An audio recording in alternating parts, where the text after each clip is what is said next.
Assalamualaikum warahmatullahi wabarakatuh. Salam sejahtera bagi kita semua. Kepada yang terhormat Pak Fahrozi selaku mata kuliah Ilmu Biomedik Dasar. Sebelum memulai diskusi, perkenalkan nama saya Vina Julia Fabela sebagai moderator dan perkenalkan anggota kelompok saya.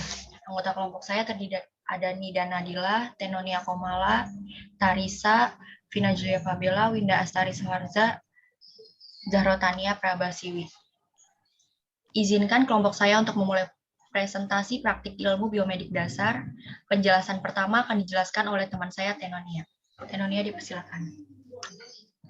Baik, moderator. Yang pertama ada dasar-dasar lipid.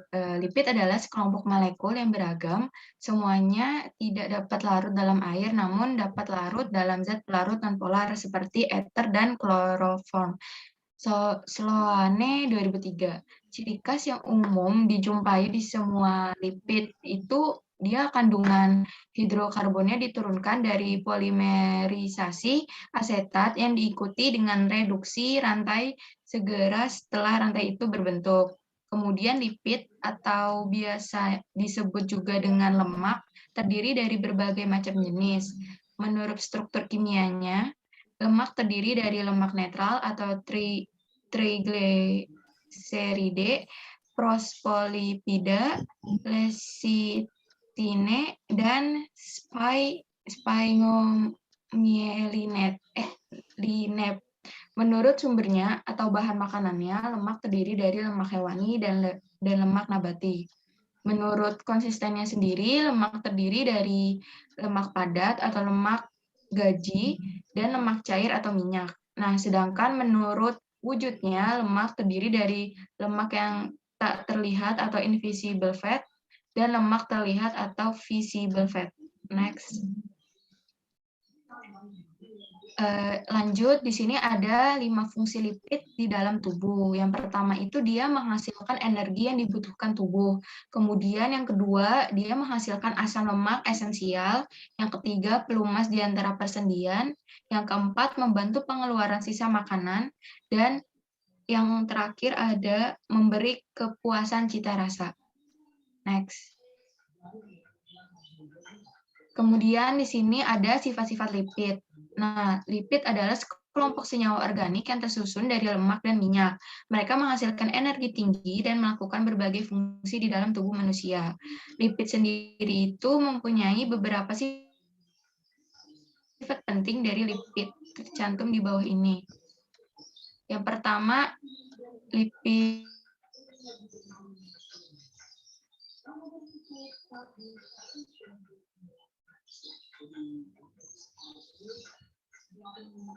Baik, akan saya lanjutkan. Beberapa sifat penting dari lipid tercantum di bawah ini. Yang pertama, ada lipid adalah kelompok molekul heterogen yang kompleks, yang terutama terdiri dari rantai hidrokarbon. Kedua, lipid adalah zat berminyak dan berminyak yang ditemukan dalam jaringan adipose tubuh. Ketiga, lipid memainkan peran penting dalam sistem biologis untuk membentuk membran sel.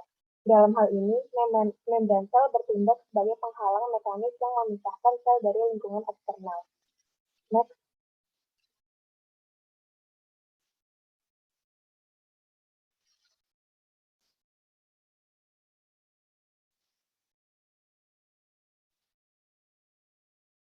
Yang keempat, lipid adalah zat organik kaya energi tinggi yang proses kehidupannya berbeda mendapatkan energi.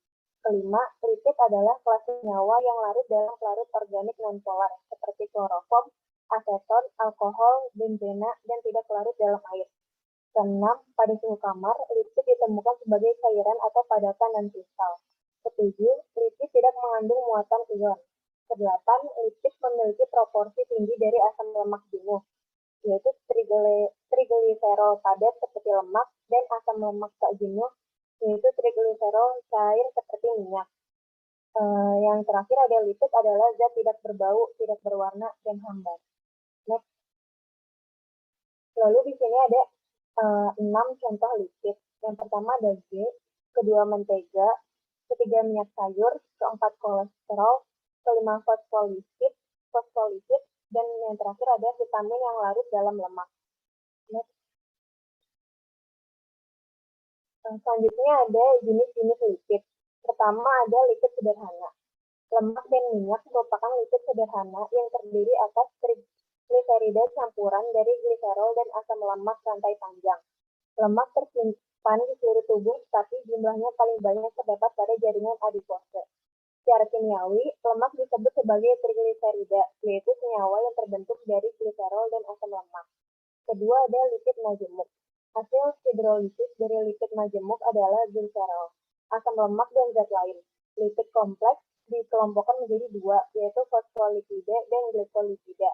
Fosfolipid merupakan senyawa yang akan menghasilkan gliserol, asam lemak, asam fosfat, dan senyawa nitrogen apabila dihidrolisis. Sedangkan glikolipida merupakan senyawa lipid yang mengandung karbohidrat. Ketiga ada sterol. Sterol merupakan senyawa yang dapat dipisahkan dari lemak setelah dilakukan penyabunan. Sterol yang terdapat dalam minyak terdiri dari kolesterol dan fitosterol. Kolesterol merupakan komponen utama untuk menyusun batu empedu. Kolesterol ini berfungsi untuk pembentukan hormon steroid, vitamin D, serta membantu proses absorpsi asam lemak pada usus. Yang terakhir ada trigliserida, merupakan salah satu lemak yang dapat diserap oleh tubuh setelah mengalami hidrolisis. Pada jaringan lemak, otot, dan darah, trigliserida akan dihidrolisis oleh enzim lipoprotein lipase dan sisa dari hidrolisis tersebut kemudian dimetabolisme menjadi LDL.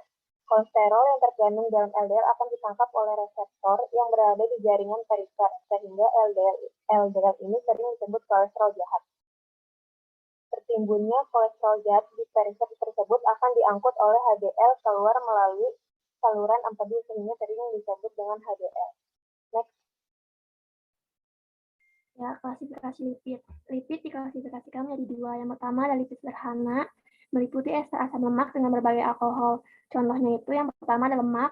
Lemak merupakan ester asam lemak dengan gliserol. Yang kedua minyak. Minyak adalah lemak dalam keadaan cair. Yang terakhir adalah wax atau malam, merupakan ester asam lemak dengan alkohol monohidrat yang berat molekuler tinggi. Yang kedua, lipid kompleks. Contohnya itu ada sulfolipid, aminolipid, dan lipoprotein. Next.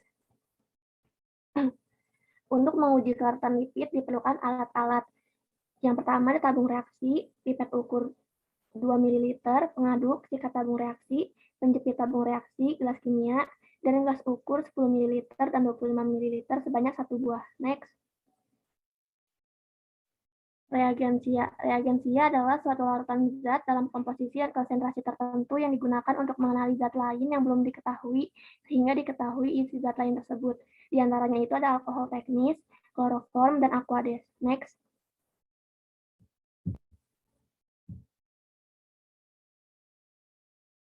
Kemudian untuk bahan uji sampelnya itu ada minyak goreng.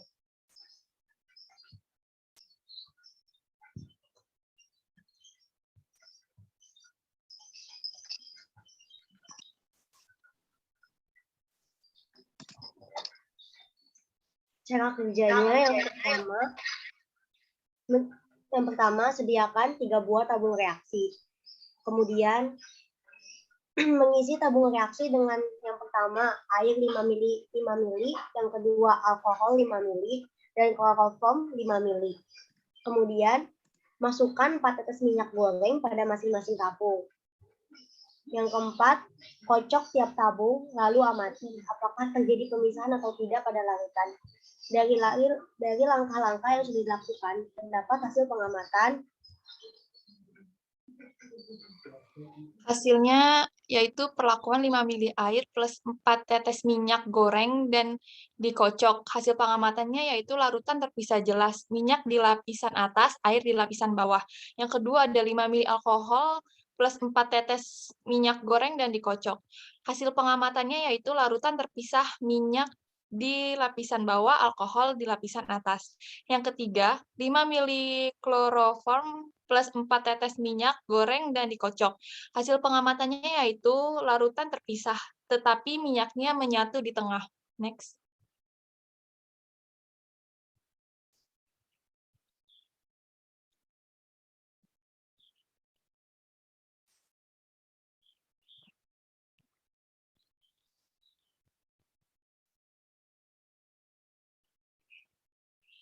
Uji Salowski. Alat-alatnya itu yang pertama ada tabung reaksi, yang kedua ada pipet ukuran 2 mili, yang ketiga ada pipet tetes.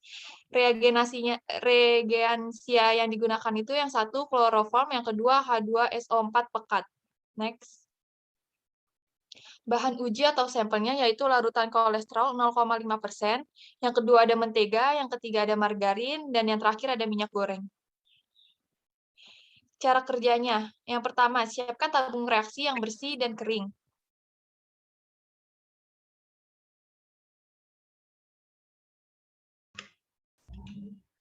Cara kerja selanjutnya, kalian bisa masukkan semua sampel yang terdiri dari larutan kolesterol, yaitu mentega, margarin, minyak goreng ke dalam masing-masing tabung reaksi. Next. Selanjutnya, teteskan beberapa miligram kloroform pada tabung reaksi yang bersih dan kering. Tambahkan dan campurkan 1 mili H2SO4 pekat. Yang dimaksud kloroform itu adalah trikolometana yang terdiri dari CHCl3. Next. Cara kerja selanjutnya, setelah kedua lapisan campuran terpisah, perhatikan timbulnya warna dalam lapisan H2SO4 pekat akan tampak fluoresensi kuning. Next. Manfaat metabolisme lipid. Metabolisme lipid adalah sebuah proses rumit dalam tubuh yang melibatkan beberapa tahapan. Mulai dari lipid yang dikonsumsi dari makanan atau produksi lipid dalam tubuh, sampai ke degradasi atau transformasi menjadi sejumlah struktur dalam tubuh yang mengandung lipid. Lipid yang dimaksud di sini adalah lemak atau substansi mirip lemak, seperti minyak, asam lemak, lilin, dan kolesterol. Mayoritas lipid dari makanan berbentuk trigliserida dan kolesterol. Keduanya merupakan jenis lipid yang bisa membahayakan kesehatan jika kadarnya berlebihan. Lipid memiliki banyak fungsi biologis, yakni menyimpan energi dan berfungsi sebagai komponen membran seluler, dan lipoprotein. Hanya saja kebanyakan bentuk lipid atau lemak merupakan molekul kompleks yang harus menjalani proses metabolisme sebelum digunakan. Metabolisme lipid memungkinkan organ tubuh untuk menggunakan energi atau menyimpan energi pada adiposa atau lemak tubuh. Organ-organ tubuh seperti jantung, limpa, otak, dan lainnya menggunakan energi-energi tersebut supaya tetap berfungsi dengan baik. Next. Sekian presentasi dari kelompok kami. Mohon maaf jika ada salah kata atau kata yang kurang mengerti. Wassalamualaikum warahmatullahi wabarakatuh.